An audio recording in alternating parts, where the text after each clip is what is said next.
Olá, boa tarde, turma Direito do Trabalho 2. Bom, gente, aula 9 essa agora, certo? Agora a gente vai retomar, eu fiz a 7 e a 8 para falar sobre aviso prévio, que tem a ver com a atividade 3, né? Agora eu vou retomar aí rescisões de contrato de trabalho, que terminando esse plano de rescisão de contrato de trabalho, acho que hoje e amanhã, passou outra aula, aí eu já vou passar a última atividade que vai compor a nossa unidade, né? Nossa unidade valendo 10 aí, então vou passar até que dia amanhã? Amanhã é 17, né? Bom, eu devo terminar entre amanhã e segunda esse assunto, e aí entre os 2 dias que já bate com o nosso prazo da terceira, né, para entregar na segunda, aí entregando eu já passo a última, tá? Eu passo uma última atividade simplesinha que vai ter a ver com essas aulas, essas últimas aulas aqui. Essa outra anterior, ou seja, que tem a ver com o plano 5, que trata da extinção do contrato de trabalho. Paramos onde? Extinção do contrato de trabalho por culpa do empregado, não foi isso? Então vamos lá. O contrato de trabalho ele vai terminar por culpa do empregado? Vai.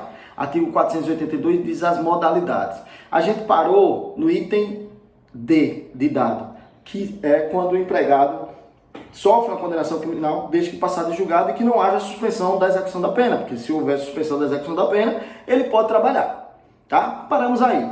Então, o item E, ele fala do seguinte, ele fala quando o empregado cometer desídia no desempenho de suas atividades, tá? Quando ele cometer a desídia no desempenho de suas atividades. Todo mundo sabe o que é desídia, né? Não. Sério? Então vamos lá. Desídia é o seguinte, desídia é quando o empregado, gente, ele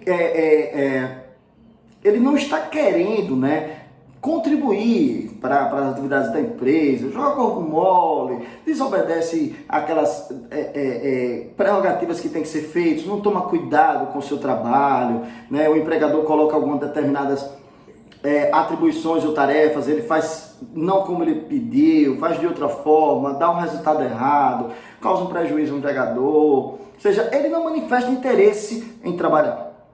Essa desídia, essa é a explicação para a desídia quando ocorrer. Tá? Ele não manifesta interesse para trabalhar.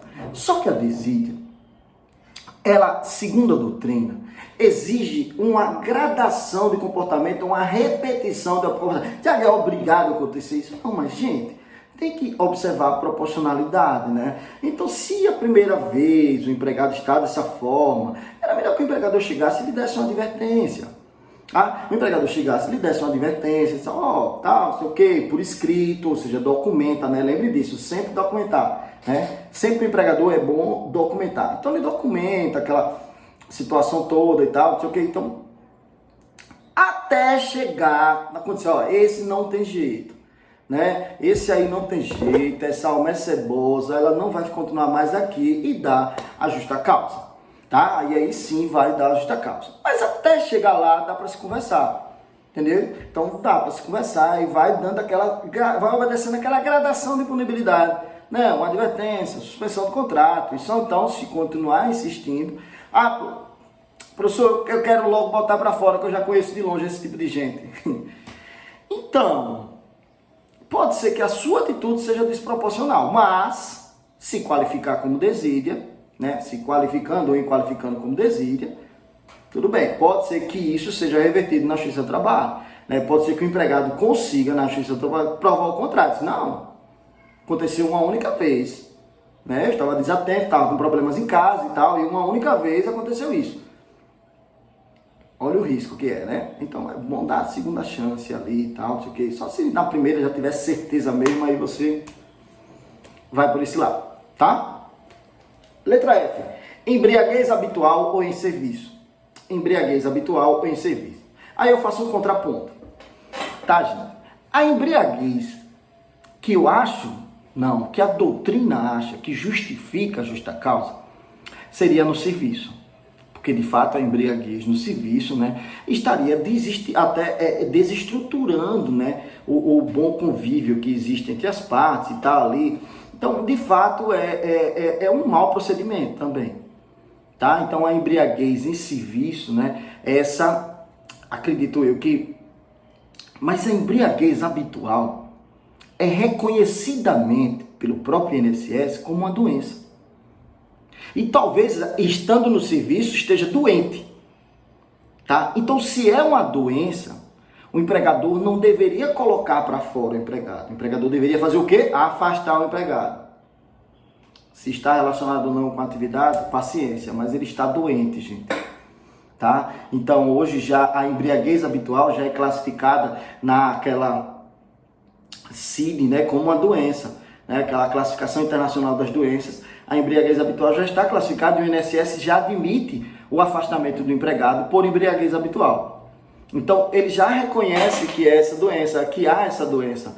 Então, não tem porquê, né, não teria porquê o empregador colocar o empregado para fora. Né? Acredito eu que o mais válido seria, aí no caso, afastar o empregado do contrato de trabalho, suspender, afastar para o INSS, deixar que ele se cuide e tal, aquela coisa, se tiver condição, retorna e depois demite, ou então, mas assim, por justa causa, é muito forte, é desumano, tá? É desumano e é de encontro até com o princípio da dignidade da pessoa humana, né? Então, o empregador também tem responsabilidade social com o empregado. Então, o empregador deve, né? A doutrina entende hoje que o empregador, ele não deve colocar por justa causa e sim afastar o empregado pelo INSS para que o empregado possa se curar ou possa se cuidar ali a respeito daquela doença. Porque muitas vezes o que é que acontece? Coloca para fora e ele fica desamparado. Coloca o empregado para fora e o empregado fica desamparado. Não teve jeito, né? Vocês estão vendo, eu estou aqui de polo ainda e Aracaju é quente demais. É quente demais, muito quente, está muito quente aqui. Mas voltando para a nossa aula. Outro item. Item G. Violação do segredo da empresa. Pô, aí sim, né? É grave demais, né? Às vezes tem uma violação do segredo da empresa que quebra a empresa toda. Né? Já pensou se revelarem aí o segredo da Coca-Cola?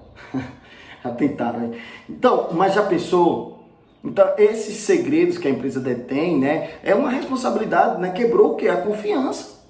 Então, quebrou confiança, gente, fica difícil num contrato que é firmado pela fidúcia. Tá? Então, essa quebra de segredo de empresa não tem nem o que cogitar. Extinção do contrato por culpa do empregado. Item H, ato de indisciplina indisciplina ou insubordinação. Item H, né? Demissão por justa causa por ato de indisciplina ou insubordinação. Pode parecer a mesma coisa, tá? Pode parecer a mesma coisa. Mas a doutrina acaba diferenciando o que seria indisciplina do que é insubordinação. A doutrina acaba diferenciando, e é uma diferença até meio que lógica, tá? É uma diferença até meio que lógica. Porque a disciplina está relacionada à regra, né? E a insubordinação à ordem. Né? Subordinado, ordem, direção, lembra lá de subordinação, ordem, direção? E disciplina é regra, né? Norma de conduta, regra, disciplina. Então, a indisciplina, ela vai ocorrer quando o empregado ele desobedeceu uma ordem geral. Quando o empregado desobedecer uma ordem geral dada para todos, tá? Para todos os empregados, então se ele desobedece essa ordem geral, a gente vai ter aí classificada a indisciplina. Então, por exemplo, há uma norma, um normativo da empresa que é para todo mundo. Então, vale para todo mundo. O empregado desobedece. É indisciplina. Tá? Então, é a desobediência à ordem geral, aí vai gerar indisciplina. Já a insubordinação é uma ordem direta, ou seja, dada pelo superior hierárquico ao empregado. Deu ao superior hierárquico ao empregado uma ordem direta, é insubordinação. Todos dois são motivos para justa causa, tá? Todos dois são motivos para justa causa. Exemplo de indisciplina. O empregador coloca lá uma placa, proibido fumar aqui nessa área da empresa. O empregado vai e fuma, é indisciplina. Por quê? Porque aquela placa é uma ordem para quem? Para todo mundo. É uma norma de conduta da empresa, é para todos, né? Proibido fumar ali e você desobedeceu. Pronto, é indisciplina. Insubordinação é a ordem direta. O empregador pede para o empregado fazer determinada atividade, o empregado diz, não vou. Por quê? Porque eu não quero. Tá, e daí? Pronto, é insubordinação. Entendeu? Indisciplina e insubordinação. Justa causa. O item I, lá do 482, ele fala o seguinte, que é considerado também como justa causa o abandono de emprego. O item I, ele diz que o abandono de emprego também vai ser considerado como justa causa. E o que é que vem a ser, gente, esse abandono de emprego? Como é que eu posso classificar ou considerar o abandono do emprego? É quando o empregado, ele some mesmo, sem avisar nada do empregador, por mais de 30 dias. Quando o empregado abandona, ele manifesta, inclusive, né, uma manifestação tácita de não retornar e tal. O empregador manda ali, apesar de que a doutrina entende que não há obrigatoriedade do empregador divulgar e tal, mas há uma obrigatoriedade de boa-fé, legal, para o empregador procurar notícia do empregado e tal, não sei o quê. Que tem empregado que some mesmo no mundo, né? Tem empregado que é difícil, some no mundo, já arrumou outro emprego e sai, não vai pegar nem verba rescisória, não quer saber de nada. Acabou, principalmente se cometeu outro ato lá. Então aí vai ser classificado como abandono do emprego quando essa, né, contraprestação, no caso o empregado não vier trabalhar, né, durar mais de 30 dias. É por isso que a suspensão do contrato de trabalho como penalidade ou como punição não pode ser por mais de 30 dias, que poderia, né, incidir no abandono do emprego, né, ou poderia ser classificado, então poderia uma penalidade se agravar para outra, com a mesma justificativa, e aí seria bis idem, certo? Então, o abandono do emprego é classificado como isso. A obrigatoriedade de eu publicar no jornal? Não. Não vai haver essa obrigatoriedade para que se configure. Entretanto, é prova, né? Entretanto, é prova que o empregador tem que se fazer para se resguardar. Porque, de repente, pode acontecer o seguinte. O empregado estava indo trabalhar e foi confundido com uma pessoa que é procurada pela polícia. Esse empregado é preso e fica lá não sei quanto tempo incomunicável. Ele estava trabalhando e fica não sei quanto tempo incomunicável. Não consegue comunicação com ninguém, então o empregador não sabe. Passa mais de 60 dias. O empregador disse, opa, esse aí abandonou o emprego. E a família não sabe, o cara mora só, às vezes não tem ninguém, está naquela cidade só para trabalhar. E aí? Isso não é uma coisa difícil de acontecer no Brasil não, viu? Isso não é uma coisa difícil não, existem fatos e fatos. Tá? Quem trabalha ou milita na área penal, principalmente na área de cumprimento da execução de pena, sabe que isso acontece. Tem pessoas às vezes que ficam comunicadas, né? Ou sofrem um trauma, não conseguem se lembrar das coisas, enfim, acabam presas ou confundidas ali, certo? Então seria aí, no caso, deveria o empregador se resguardar, claro que ele não pode bater todas as delegacias e cadeias e tal, todo mundo não vai, né? Mas se resguardar ao menos de lançar a mão de uma publicação, de uma notificação, de um AR e tal, para um empregado, né? Com a finalidade de obter, né, alguma resposta aí dele sobre a sua intenção de retornar ao trabalho. Tá? Só então ele poderia se configurar, né, e se assegurar de que houve abandono mesmo do emprego, né? Manifesta a vontade de abandonar o emprego, o parte do empregado. Mas é uma penalidade. Outra situação.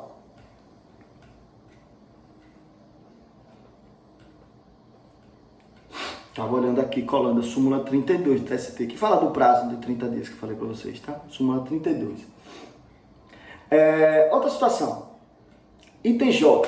Quando o empregado ele comete um ato lesivo, né, da honra, da boa fama praticado no serviço contra qualquer pessoa, ofensas físicas das mesmas condições. Ou seja, quando o empregado parte às vezes para as vias de fato, seja de forma física ou agredindo verbalmente qualquer deles ali que estejam no trabalho. E aí a gente aproveita, né, e fala que isso pode se dar entre a J e a K. Isso pode se dar no trabalho. Tá? Isso aí pode se dar no trabalho, contra qualquer pessoa que esteja no trabalho, não necessariamente que trabalhe com ele, ou contra o empregador também, qualquer familiar do empregador que esteja ali. Tá? Isso vai ser um ato lesivo, né? Contra a honra, a boa fama, até um ato físico de agressão. Tá? Então isso é justa causa. Né? Você, xingamentos, né? Contra a moral até do empregador, xingamentos na empresa e tal, você fazer... vai sim ser considerado um ato lesivo, né, contra a honra e boa fama do empregador e do empregado, tá? Isso aí tem exceção? Tem. O finalzinho, ele fala o seguinte, salvo em caso de legítima defesa própria ou de outrem. Então, quando a exceção é se esse ato lesivo, né, essa lesão corporal que, por exemplo, ocorre, essa lesão física, ela foi em legítima defesa. E se ela for em legítima defesa própria, né, do empregado ou de outra pessoa querendo defender o empregado, de repente o empregado passa pelo corredor da empresa e vê o empregador tentando pegar à força uma colega de trabalho dele. E aí ele vai e soca o empregador, dá um murro, desfere um soco no empregador. Foi legítima defesa de outrem, certo? Aí por si só já retira, né? Já retira a justa causa. Já retiraria a justa causa, é claro que vai ter que provar aí, né, testemunha e tal, mas prova, já retiraria a justa causa, tá? Item L. Olha outra motivação aqui de justa causa, que é a prática constante de jogos de azar. A prática constante de jogos de azar, gente, é justa causa. Não pode. Tem gente que fica vendendo Sportnet, fazendo Sportnet dentro do trabalho. Pelo amor de Deus, ali é um jogo de azar. Tá? Ali é um jogo de azar. Cuidado. Tá? Essa venda de lodo, de jogo de bicho e tal, sei o que. Ou seja, essa prática constante aí de jogos de azar pode, né, de fato, ocasionar a justa causa. Outro exemplo. E essa é a última. A letra M, ali foi a L, é a última. Perda de habilitação ou dos requisitos estabelecidos em lei para o exercício da profissão. Volt. Aqui é uma coisa que foi incluído recente, né? E que diz o seguinte: quando o empregado ele perder, né, os requisitos ou a habilitação para o exercício da sua profissão, tá? Em decorrência de uma conduta dolosa, ele deu motivo aí à justa causa. Então, imagine se o empregado, ele é motorista de uma fábrica, tá? O empregado é motorista de uma fábrica. E ele, de repente, esse empregado, estava dirigindo alcoolizado. Horário de folga dele, estava dirigindo alcoolizado. Estava lá, tal, dirigindo bem, alcoolizado, tal. Foi pego numa blitz, teve a carteira de trabalho suspensa por 1 ano. É motivo, Tiago? Sim, ele perdeu a habilitação e por ato doloso. Se beber não dirija, não é assim? E se ele tem a profissão de motorista, teria que se resguardar mais ainda, porque ele precisa daquela habilitação para o seu ofício. Né? Ele precisa da habilitação para o seu ofício. Perdeu, está suspenso, é justa causa. Tá? O empregador pode colocar para fora de justa causa. Tá? Mas foi fora do trabalho, Tiago. Ele estava passeando com a família, bebeu no domingo. Não importa. Perdeu a habilitação, mesmo que temporariamente por ato doloso. E aí ele sabia, né, que não pode praticar, é um ato doloso. Bebeu, voluntário, ninguém forçou ele a beber nem nada. Bebeu, sabia que não podia dirigir. E assim ainda estava dirigindo. Perdeu a habilitação. Não dá, justa causa. Tá, gente? Aí não tem nem para onde ir. Não tem nem o que perguntar, o que fazer. É justa causa. Então, a perda de habilitação. Isso pode se dar, por exemplo, também com um advogado. Ele é um advogado profissional, advogado de um banco, né? Concursado, profissional de um banco, seletista. E, de repente, esse advogado, ele perde a sua OAB. Tem sua OAB cassada por conta de um ato administrativo que ele cometeu, uma infração administrativa que ele cometeu dolosamente. Então, se ele cometeu o ato administrativo dolosamente e teve a OAB cassada ou suspensa, ele pode ser demitido por justa causa, tá, gente? Ele vai poder ser demitido por justa causa. Ele vai dizer, peraí, você aqui é advogado. Para você advogar, você tem que ter a OAB, ou seja, que é a habilitação para exercer sua profissão. E você perdeu ela de forma dolosa, justa causa. Não tem nem para onde ir. Ainda para falar de uma última motivação, mas que de fato não vem sendo aplicada mais hoje, né, que diz a respeito ao seguinte, é justamente dos profissionais bancários. Anteriormente, a CLT entendia que se o profissional bancário ele fosse um devedor quanto mais, ou seja, tivesse débitos e tal, não sei o que, até com a própria instituição e não conseguisse se refazer ou se erguer, esse profissional, por si só, já deveria ser demitido por justa causa, tá? Então, esse profissional, pelo fato dele ser um devedor quanto mais e tal, está sempre ali em débito e dívida, ele deveria ser demitido por justa causa, tá? Pois ele não se equilibrar financeiramente, ou seja, se ele não cuidar do dinheiro dele, imagina dos outros, né? Gastava o dele e gastava dos outros também. Essa era a ideia, tá? Mas o TST hoje entende que não, tá? Que não cabe mais a aplicação da justa causa para o devedor consumar, então o bancário devedor quanto mais, tá? Até por uma questão de lógica, né, gente? Cada um tem a sua vida privada, a sua vida particular, os seus problemas, e isso ainda assim que atrapalhe um pouco o desenvolvimento do seu trabalho, não pode desmerecer, né, um profissional que aí já está qualificado, às vezes concursado, dependendo da instituição financeira ou não, né, que já trabalha não sei quantos anos, mas que pegou, se apegou com a situação da vida e ficou aí embaraçado, ficou sem conseguir pagar suas dívidas e tal. Hoje o TST entende que o devedor, quanto mais bancário, né, não é, né, o fato de ser devedor, mas não é justa causa, não significa mais justa causa. Tá, gente? Então a gente terminou o artigo 482, eu falei dessa última parte, terminamos o 482, tá? Terminamos esse aqui, o artigo 482, e na próxima aula a gente vai estudar a justa causa cometida pelo empregador. O empregador comete também, tá? Ou seja, é porque o contrato de trabalho não é bilateral, então você tem obrigações do empregado, obrigações do empregador, né? Os dois têm obrigações mútuas, né? Então, tanto o empregado como o empregador, eles podem cometer sim justa causa. Então, na próxima aula, aula 10, a gente vai estudar artigo 483, que é a justa causa cometida pelo empregador. Abraço!